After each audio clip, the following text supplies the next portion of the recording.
La extrema derecha ha alcanzado un auge sin precedentes en las últimas décadas en los grandes países de la Unión Europea, un organismo transnacional nacido de las cenizas de la Segunda Guerra Mundial tras la victoria sobre la Alemania nazi y la Italia fascista.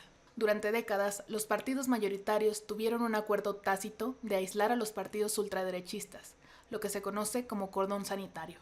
Sin embargo, en Italia, Francia, Alemania y España, solo por mencionar algunos casos, la situación ha cambiado.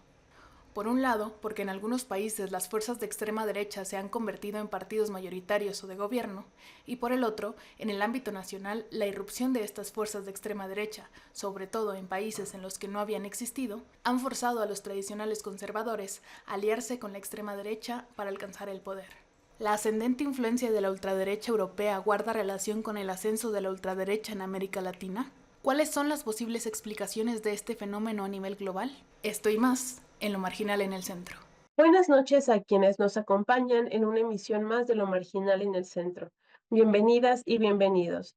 En el programa de esta noche platicaremos sobre la nueva configuración del Parlamento Europeo, los escaños ganados por la centroderecha y la ultraderecha, algunas razones que expliquen esa situación y los destellos que de aquí pueden desprenderse para comprender la situación geopolítica internacional. Para hablar de ese tema tan importante, me acompaña esta noche Nitzan Shoshan, quien es doctor en antropología por la Universidad de Chicago, es licenciado en estudios sociales con distinción magna cum laude por la Universidad de Harvard y profesor investigador del Centro de Estudios Sociológicos en el Colegio de México. Doctor Nitzan, un enorme placer contar con usted en nuestro programa. Bienvenido. Hola, buenas noches. Muchas gracias por la invitación. Un gusto estar aquí con ustedes. Está también con nosotros Nidia Gremi, quien es internacionalista por la Universidad Nacional Autónoma de México, analista en geopolítica e inteligencia y miembro de la Asociación de Estudios Geopolítica de América Latina, editora y colaboradora en medios extranjeros. Nidia, un gusto contar nuevamente con su presencia en este programa. Encantada, buenas tardes, mucho gusto. El 10 de junio pasado se dieron a conocer los resultados de las elecciones al Parlamento Europeo y los resultados no dejaron indiferente a nadie, pues la oposición ganó algunos escaños importantes, sobre todo la oposición de centro derecha y extrema derecha. Por ejemplo, algunos partidos conservadores de Alemania como el Alternativa por Alemania o incluso el Partido Popular en España o el partido de ultraderecha Vox de este mismo país. Esta situación nos hace preguntarnos por elementos comunes en los países cuyas centroderechas y extremas derechas han ganado escaños en el Parlamento Europeo, y en ese sentido quisiera preguntarle, Nidia, si hay algún elemento común de los países europeos que ganaron escaños para partidos de extrema derecha y de centro derecha que determina o que pueda determinar el ascenso de esta posición política al Parlamento Europeo. Bueno, estaríamos viendo que la derecha, el voto por la derecha radical, sería el síntoma de una enfermedad, ¿no? Por un lado, la del capitalismo salvaje en construcción, de lo que se ha dado en llamar la civilización de la cuarta o quinta revolución industrial. Es una derecha que no entiende al otro, que lo ve como enemigo, que lo va a despojar de lo que tiene, y eso responsabiliza de ello a los gobiernos que ha tenido hasta ahora. Por eso ese avance a la extrema derecha en Francia, Italia, Austria, Hungría y Bélgica. Estamos viendo movimientos que, ya sea en su versión radical o populista, aprovechan ese enojo, esa decepción ciudadana con la negligencia, la ineptitud o la corrupción de los partidos tradicionales. Es un hartazgo que viene al alza desde aquella crisis financiera inmobiliaria del 2008, que también cimentó el Brexit y tuvo su impacto en Europa, y que, por supuesto, ha detonado con el conflicto en Ucrania desde el 2014, ¿no? Manipulan a lo que se ha dado en llamar esa Europa indignada, la de la tractorada reciente que vimos todos, de ese campesinado que protesta contra las exigencias de la Unión Europea, de también es una expresión de también de las élites. Es muy interesante porque vemos esas élites anglosajonas, también germanas, que no están a gusto con ese declive en Alemania, y que en el 2022 vimos incluso un conato de golpe en Alemania, lo que no se había visto. En general estaríamos viendo que comulgan con esa visión capitalista, pero que se reproduzca a costa de otros, ¿no? Ese capitalismo donde los programas sociales son desperdicio, un discurso siempre xenófobo porque el otro es el culpable, ¿no? Antiinmigrante, buscando que otros sean los causantes de ese disgusto. En general, esto es lo que estaríamos viendo en términos muy, muy grosos. Esa burocracia de la Unión Europea que también tiene que ver con esa incapacidad de la izquierda para sumar a su favor ese discurso, ese disgusto, y también un disgusto muy grande con los verdes. Este sería un poco el horizonte que estamos viendo en este momento. Sí, muchas gracias, Nidia. Quisiera preguntarle por lo mismo, doctor Nitzan, ¿cuál es el elemento común que usted observa y que en todo caso añadiría acerca, que puede manejarse como elemento común dentro de los países europeos, que pueda explicar de algún modo y determinar el ascenso de la ultraderecha en estas elecciones? Gracias. Sí, yo creo que a grandes rasgos estoy de acuerdo con el argumento que hizo Nidia. Yo creo que se puede hablar generalmente de procesos de precarización y de una crisis de futuridad que tiene impactos políticos, culturales, sociales. Pero también a mí me gustaría un poco ir en contra de esta pregunta, porque yo creo que también es muy difícil encontrar y hablar de un rasgo común. Para empezar, tenemos ahí países con historia occidentales, postsocialistas y, perdón, occidentales capitalistas y orientales postsocialistas. Tenemos economías fuertes como Alemania, cuando subió Alternativa para Alemania. A Alemania le fue muy bien económicamente, de los mejores años en las últimas décadas, y otros como España o Hungría que han experimentado crisis fuertes económicos. Tenemos países que son destinos importantes para la migración, otra vez Suecia, Alemania, y otras que casi no han recibido ningún migrante o refugiado en los últimos años, países con historias fascistas como España, Italia o Alemania, y otras con historias antifascistas como Francia o Inglaterra. Tenemos derechas de conservadurismo moral, pero también derechas, ultraderechas de un moralismo liberal, como en Países Bajos, o incluso en cierto sentido hay ambivalencia en Francia, en el Rally Nacional de Marine Le Pen sobre esos temas. Tenemos países donde ese surgimiento ha ocurrido ya a fines de los 90, como Austria, Italia, Países Bajos, otros donde claramente siguió a la crisis financiera de 2008, como Hungría, y algunos otros ejemplos, o Alemania, donde este resurgimiento ocurrió con la crisis migratoria de 2015, realmente, y no antes. Entonces, hay muchas diferencias y mucha diversidad, y yo me cuido un poco de hacer esas generalizaciones, pero igual, no solo que es común de este proceso de ascenso, también la cuestión de ascenso hay que cuestionarla un poco. Yo creo que a grandes rasgos otra vez se puede hablar de algún resurgimiento, pero cuando uno mira detalladamente los resultados es más complejo. En Hungría tenemos una oposición que se ha fortalecido en contra de una derecha populista. En Escandinavia, los socialdemócratas y los verdes también se defendieron muy bien en esas elecciones. En Países Bajos, Geert Wilders y el Partido para la Libertad no han surgido como fue su expectativa, y la izquierda se defendió. En Italia, Meloni y sus hermanos de Italia ganaron mucho, pero casi todos sus votos salieron de la Liga de Salvini, que es más a la extrema derecha, ¿no? Y mientras tanto ganaron los socialdemócratas. En Polonia se defendió el centro, y se hubo un intercambio, al parecer, de voto entre la derecha populista y la ultraderecha, pero no ganaron, digamos, en general. Incluso en España los ganadores son el PP, que es una derecha, pero una derecha que para nada es nueva o ultra, y es muy parte de la estructura tradicional de los partidos. En Eslovaquia la izquierda ganó eh, ciertos, ha tenido ciertas ganancias.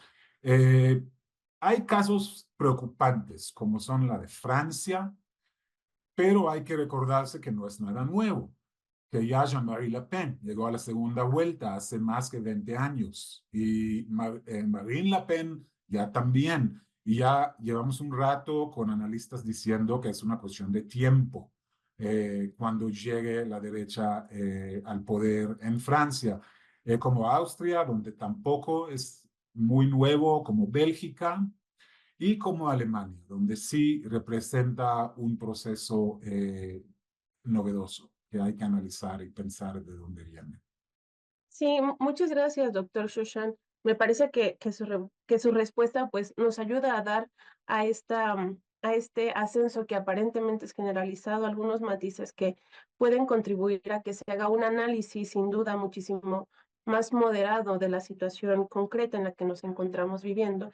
Pero quisiera preguntarle precisamente por algo que también ha estado reluciendo mucho durante las discusiones que se han entablado después de los resultados que se dieron a conocer del Parlamento Europeo, que tienen que ver con una tendencia, digámoslo así, entre la juventud por votar por los partidos de la extrema derecha en países como en Alemania o como en Países Bajos. Quisiera preguntarle cuál es su perspectiva sobre esta tendencia entre las juventudes al ser una franja etaria que está votando por partidos de derecha y de extrema derecha. Sí, eso es un señal muy preocupante en algunos países más que en otros. En Alemania, por ejemplo, se nota un movimiento muy importante de los jóvenes hacia la ultraderecha. En parte tiene que ver con la explicación que Nidia y yo mencionamos antes. Es una generación, por su edad, que sufre más de la precarización y que ha perdido más estatus que generaciones, digamos, anteriores, y que tiene menos perspectivas de futuro, que tiene peores trabajo, que ha sufrido siempre en momentos de crisis de más desempleo. Entonces eso también explica parte, digamos, de este proceso. También hay que tomar en cuenta que la derecha, no solo en Europa, sino también, y luego no sé si vamos a hablar un poco de América Latina, se ha vuelto cool en la última década. No lo ha sido. La derecha, por ejemplo, alemán, la ultraderecha alemán, hasta los 90s, era una agrupación de viejos que no tenían nada de cool, y fue la izquierda donde los jóvenes fueron a buscar nuevas culturas, nuevas expresiones, nuevas actividades creativas hasta. Y hoy la derecha ha entrado de forma muy fuerte a todo esto. Las investigaciones muestran que hay un enfoque en la diversión, en hacer divertido el ser de derecha y en congregarse en espacios de derecha. Es más sofisticado estéticamente y culturalmente de lo que era. Tiene líderes más jóvenes, ya no es la ultraderecha tradicional, que son los o fueron los remanentes del fascismo, digamos, y por lo tanto generaciones muy viejas que no interpelaban a los jóvenes. Tiene una presencia muy importante en la esfera sociodigital que también interpela de forma importante a generaciones jóvenes y donde se circulan ciertos discursos políticos, ideológicos. Entonces, todo esto es un factor, yo creo que hay que tomar en cuenta muy en serio. Luego también hay un factor quizás generacional, se puede decir, y es la caída o la gradual desaparición del consenso hegemónico antifascista o antifascista de la Europa de la posguerra. Y esto está pasando en todos lados y los jóvenes están adoptando una actitud crítica hacia varios viejos tabúes. Eso es muy, muy evidente en países como Italia, en países como Alemania, donde este consenso ya casi no existe, ¿no? Que ha realmente, que mantuvo una hegemonía política y discursiva durante muchas décadas después de la guerra. Entonces es un factor importante que tiene que ver con temas generacionales. Sí, muchas gracias, doctor Shoshan. Creo que esto último que usted mencionaba acerca de cómo la misma lejanía histórica hace que la juventud tenga mayores herramientas o menores tabúes, menores piedras para cuestionar algunos estigmas, algunas verdades que se han mostrado como necesarias, digámoslo así. Pues creo que es un elemento importante que en muchas ocasiones se pierde de vista por parte de quienes analizan estas configuraciones políticas y geopolíticas. Y sin embargo, Nidia, quisiera meter en la conversación un elemento que puede contrastar un poco con esta tendencia que observamos en el resultado de los parlamentos, que ha sido que durante los últimos meses, desde inicios de este año, podríamos decir, hemos visto que varios jóvenes de todo el mundo, incluido algunos países de Europa, se han manifestado de forma pacífica, pero de forma contundente contra el genocidio que está sucediendo en Gaza, lo cual nos haría pensar o nos haría vislumbrar de algún modo una juventud que está manteniendo una actitud crítica frente a poderes más o menos hegemónicos en el mundo, frente a poderes hegemónicos en el mundo, y que contrasta con los resultados con que mostró la participación de, de esta misma franja etaria. ¿Cómo podemos entender como esta actitud contradictoria de algún modo?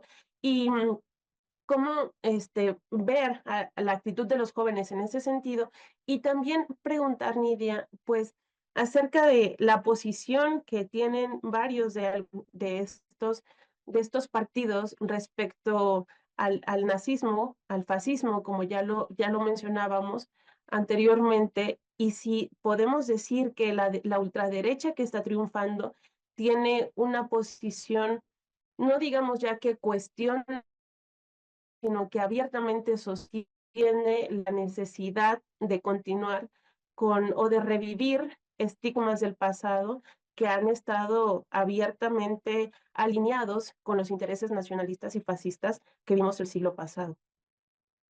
Bueno, en la primera parte de esta reflexión, bueno, podríamos decir que este segmento etario del voto en Europa, pues podríamos observar que hay un voto de rechazo al status quo, ¿no? A que no ven nada mejor en su horizonte. Estamos hablando de estos millennials, votantes pioneros de la generación Z, de entre 20 y 35 años, formados en el individualismo, sin identidad colectiva. Son jóvenes que han vivido en una Europa que tras disolverse la Unión Soviética, de pronto añadió a su conjunto, a su bloque, 16 nuevos estados, que se extendió más de 2 millones de kilómetros cuadrados y con ellos más de 124 millones de nuevos habitantes, a cual más distintos política y socialmente de ellos, de esa Europa que era la Europa de bienestar entre hasta los fines de los 90, primer lustro del 2000, ¿no?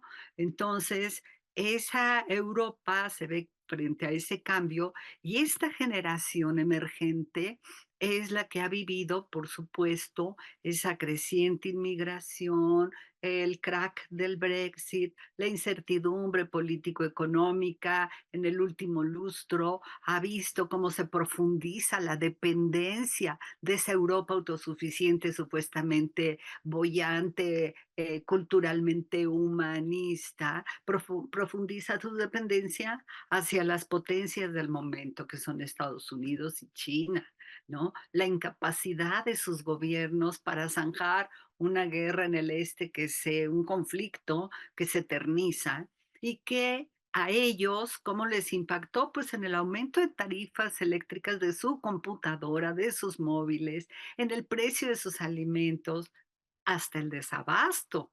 La inseguridad energética ha permeado toda esta convivencia en Europa. Y cuando empiezan a buscar el origen, dan también con el conflicto en Ucrania, causado por la OTAN, este occidente ampliado contra Rusia, pero también en esa crisis prácticamente eterna desde hace 78 años en Medio Oriente a partir de la no estatización del Estado palestino y del sionismo israelí, que ya a partir del 7 de octubre ya no los ha dejado indiferentes, no ha dejado indiferentes a estos jóvenes y esa inquietud se añade a lo que decíamos, lo que decía el doctor Shoshan, la incertidumbre laboral, la precariedad en todo sentido, y por ello también es ese rechazo a involucrarse en conflictos que ellos dicen no nos atañe y que nuestros gobiernos no han resuelto ni en nuestro continente ni en otros continentes, y de ahí el ciclo perverso de la inmigración, en fin. Quieren certidumbre, quieren visión de futuro. Y si estos movimientos que apelan a los valores tradicionales de la derecha, Dios, patria y seguridad, ¿no? Pues votan por ellos, ¿no? Entonces, estamos en, en esa justificación, si tú quieres, de que es un voto de rechazo al sistema capitalista, porque no ven nada mejor en el horizonte contra ese status quo, pero que es dialécticamente contradictorio, porque al final pues estarían avalando con su voto este sistema, porque los que están llegando, los partidos que están llegando, como platicaba el doctor Shoshan, pues están asentados en el Parlamento Europeo y son partidos que van a estar avalando movimientos pronazis como abanderando al Batallón 12 a las brigadas Azov en Ucrania, ¿no? Dotándolas de armamento sofisticado, las guardias nacionales escoltándolos, y a una Giorgia Meloni, por ejemplo, que dice, OTAN, bájale tantito porque no queremos aquí la guerra más cerca, pero al final son los grandes contribuyentes. Entonces, es esa contradicción dialéctica, pero muy, muy efectiva que se está dando finalmente en el terreno, ¿no? Sí, y que sin duda tendrán nuevos elementos que se desarrollarán y que nos permitirán ver de alguna forma más clara cuál es la tendencia efectiva del desarrollo democrático y político de Europa en los próximos años, y que pues ahí estaremos atentos y atentas a esta situación.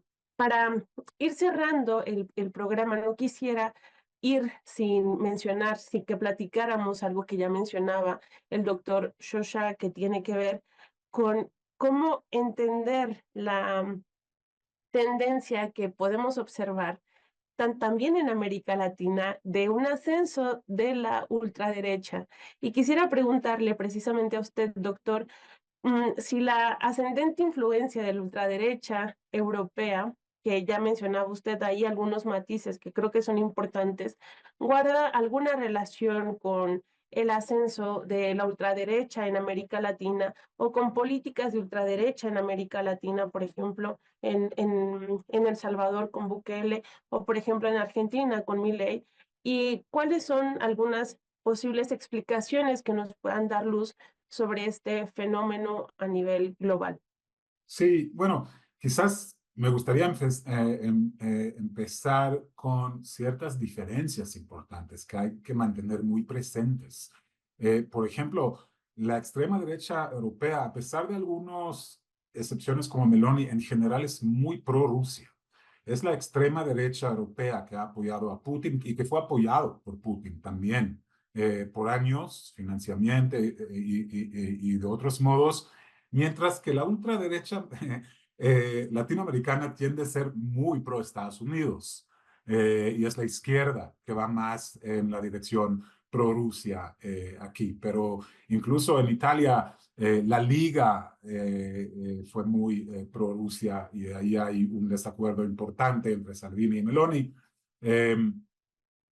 Entonces, eso es una diferencia, por ejemplo, que se ve, pero más allá de esto, la ultraderecha europea y la derecha populista europea mantiene en muchos casos cierta agenda social, de un estado social. Esto está casi totalmente ausente de la ultraderecha latinoamericana que tiene que ser muy libertario.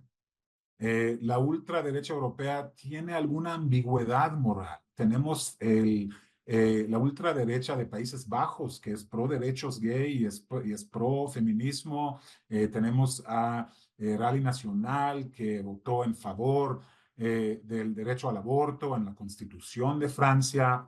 Eh, y tenemos muchos tradicionalistas también. La ultraderecha latinoamericana es fuertemente tradicionalista y moralista, ¿no?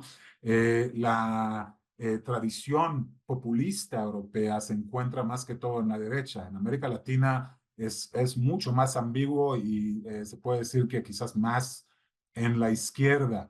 En Europa, la importancia de la xenofobia y el racismo que mencionó la doctora Agremi en contra de los migrantes es quizás el componente más importante y más común de los movimientos de derecha, más allá de otras ideologías, mientras no tiene mucho lugar.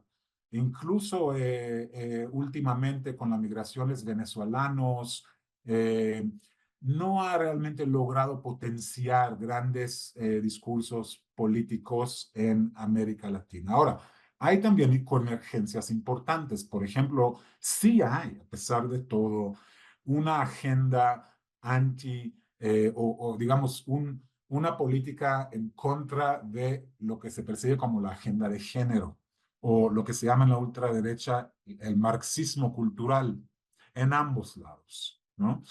Más destacado, más importante en ciertos países de Europa, en el este, en otros lugares que en otros, pero sí está ahí. Hay una agenda importante y transversal antiambientalista en todos estos movimientos y a un cierto revisionismo histórico en relación con dictaduras militares, con regímenes fascistas, tanto en América Latina como en varios países de Europa, que se encuentra en por lo menos ciertas partes de la ultraderecha. Ahora, esas son semejanzas y diferencias, pero hay también vínculos concretos que juntan en esos movimientos y son múltiples, empezando con redes de financiamiento y think tanks, que son transnacionales y que apoyan a organizaciones locales en distintos países. Son organizaciones ya globales y globalizados, siguiendo con el flujo de intelectuales que hacen sus tours de América Latina, de Europa, de otros lados, de ideas, de discursos, la circulación también de imágenes, de ciertos conocimientos que se comparte a través de las redes y a través de encuentros internacionales en esos movimientos y partidos, la globalización también de organizaciones y movimientos religiosos de derecha. No son todos de derecha, pero sí de derecha. Una gran cantidad de eventos, reuniones, congresos, talleres, cursos de veranos, conciertos, festivales, etcétera, de ultraderecha que se celebra en varios lados y a donde llegan gente de todos lados y ciertos repertorios de acción, formas de actuar políticamente y estrategias de organizarse y de reclutar tanto votos como militantes que se comparte en manuales, en las redes, en estas reuniones. Hay procesos, instituciones de formación política importantes. Entonces, más allá de las convergencias, divergencias ideológicas, de ideas, hay también mucha colaboración, mucha circulación, mucha construcción de redes, tanto de dinero como de ideas, que son muy importantes, de estéticas, etcétera, etcétera. Y todo esto ha sido crucial en Europa y para Europa y también en América Latina y para América Latina. Sí, uno de los elementos que usted mencionaba, doctor, me recordó a cómo durante el año pasado en México, pues fuimos sede de algunas precisamente de estas cumbres de ultraderecha que usted mencionaba y pues la asistencia de partidos de ultraderecha europeos y latinoamericanos que llegaron aquí precisamente a hacer estos intercambios y a fortalecer estos vínculos que sin duda son importantes para tratar de entender cómo la derecha y la ultraderecha se configuran internacionalmente. Y Nidia, para terminar el programa, quisiera preguntarle por este mismo matiz, por este mismo aspecto de nuestra conversación que la toca directamente y que nos toca directamente en nuestro continente, la ascendente influencia de la ultraderecha europea. ¿Se puede explicar algún elemento, añadirías tú o reforzarías alguno en América Latina, para el caso latinoamericano? ¿Y cuáles son explicaciones, posibles explicaciones de este fenómeno a nivel global? Bueno, diría en todo caso que los radicalismos europeos y latinoamericanos pues son fuerzas que trabajan en conjunto. Se ha hablado aquí con el doctor Shoshan y coincido de que son redes que forman nodos muy interesantes, muy efectivos, muy eficientes, se comunican casi igual, con una narrativa muy similar. Han creado, además de esta estrategia a partir de think tanks, pues toda una narrativa a través de los medios. No olvidemos que son dueños de medios, ¿no? Eh, pero hablar de extrema derecha o de derecha radical, en nuestro caso como América Latina, tendríamos que recordar que es hablar de una forma de opresión. Es sofisticada en sus formas a lo largo del tiempo, pero siempre con esa esencia de superioridad de clase sobre mayorías despojadas de territorio, identidad, derecho a una vida digna. Efectivamente, eh, habría muchos matices entre los gorilas del Plan Cóndor con la Italia fascista del siglo o lo que es ahora el neonazismo o neofascismo del siglo XXI, o un Macron que sacrifica a sus ciudadanos aumentándoles la edad de jubilación para tomar la agenda de Marine Le Pen y ganar en la elección pasada, ¿no? Las oligarquías europeas, guardada toda proporción, han sido modelo de nuestras oligarquías latinoamericanas, que son quizás más expoliadoras o más bárbaras en cuanto a la aplicación y consecución de sus intereses, ¿no? Obviamente no son lo mismo Giorgia Meloni con su Dios, patria y familia que los simpatizantes de Javier Milei, que es un supuesto antisistema, ¿no? O un Jair Bolsonaro. Pero efectivamente todos están con un enemigo común, que es ese marxismo cultural y que en todo caso diríamos que es una resistencia de las identidades mundiales. Entonces, la derecha, extrema derecha, derecha radical, va acompañada con esa ferocidad no solo discursiva, sino con una violencia que la vimos desde aquella reunificación de Italia, reunificación alemana, donde los osis, es decir, los alemanes orientales, eran tremendamente violentados por los alemanes occidentales porque eran el otro, el desconocido al que no querían. 30 años después estamos en lo mismo, pero con muchos más focos, más dispersos y con los ánimos más fuertes porque efectivamente, como aquí se dijo, ya no existe ese frente antifascista con esa fuerza y esa autoridad moral que tuvimos en nuestra generación. Sí, sin duda, este tema da para mucho por conversar y sin duda tendrá también muchísimos más elementos de desarrollo que nos podrán tanto dar herramientas para comprender lo que sucede en el viejo continente, para comprender cómo se manifiesta la vida democrática, la vida política en Europa, pero también para entender las particularidades de nuestro continente y de nuestros países.